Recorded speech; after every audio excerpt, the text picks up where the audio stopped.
සුබ දවසක් වේවා හැමෝටම. අපි අද කතා කරන්න යන්නේ සිම්පල් ප්‍රසන්ට් ටෙන්ස් ප්‍රශ්න හැදෙන විදිය. සිම්පල් ප්‍රසන්ට් ටෙන්ස් වල ප්‍රශ්න හැදෙද්දී උක්තය බහුවචන නම් ඒ කියන්නේ උක්තය I, we, you, they ආකාරයෙන් තියෙනවා නම් අපි do යොදා ගන්නවා. උක්තය ඒක වචන නම් අපි does යොදා ගන්නවා. ඒ කියන්නේ she, he, it, everyone, someone, this, Ravi, Kavindu ඔන්න වගේ ඒවා තියෙනවා නම් අපි ඒවා ඒක වචන ලෙස සලකනවා.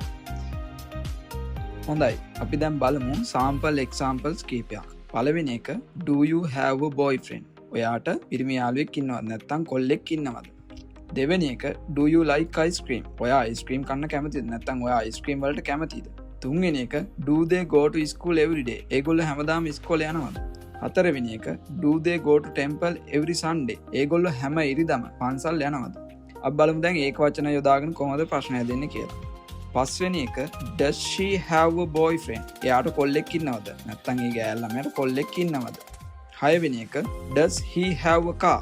එයාට කාර් එකක් තියෙනවද? නැත්නම් ඔහුට කාර් එකක් තියෙනවද? 7. where does she live? එයා කොහෙද ජීවත් වෙන්නේ?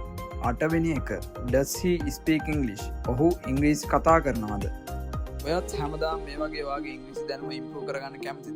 එහෙනම් YouTube එකට ගිහිල්ලා මගේ channel එක subscribe කරලා, TikTok එකෙත් මාව follow කරලා, FB page එකට like එකක් දාන්නත් අමතක කරන්න එපා. Thank you.